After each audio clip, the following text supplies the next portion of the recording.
ஏங்க பிள்ளைங்ககிட்ட நான் பாருங்கள் ஐஸ்கிரீம் கேட்டேன். அவங்க வந்து சன்ஃபீஸ்ட் பேக்கரி கிரியேஷன்ஸ்லேருந்து எனக்கு ஐஸ்கிரீம் வாங்கி கொடுத்தாங்க. எனக்கு ஐஸ்கிரீம்னா ரொம்ப ஜில்லுன்னு இருந்தால் ஸ்வீட்டாக இருந்தால் பிடிக்காதுங்க. அதனால் சாப்பிடாமலே இருந்தேன். இது எனக்கு ரொம்ப பிடிக்கும். ஒரு நாள் வாங்கி கொடுத்தாங்க.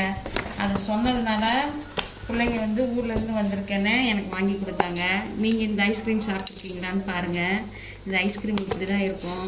சரி உங்கள்கிட்டையும் காமிக்கலாம் அப்படின்னு சொல்லி தான் இதை நான் இப்படி ஓப்பன் பண்ணுறேன். பாருங்கள், நீங்கள் சாப்பிட்ருக்கீங்களான்னு சொல்லுங்கள். எனக்கு இது ரொம்ப பிடிக்குங்க இந்த ஐஸ்கிரீம். இது ஐஸ்கிரீம் மாதிரியே இருக்காது, பால்கோவா டேஸ்ட் மாதிரி இருக்கும். எனக்கு ரொம்ப பிடிக்கும். நீங்கள் தான் இது சாப்பிட்ருக்கீங்களாங்கிறத கமெண்ட் பாக்ஸில் கமெண்ட் பண்ணுங்கள்.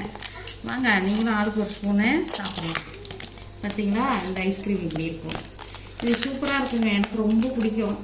அதனால் பாப்பா வந்து அம்மா நீ உனக்கு பிடிச்சதை சாப்பிடுமா அப்படின்னு சொல்லி வாங்கி கொடுத்தா பாருங்கள் இந்த மாதிரி இருக்கும்.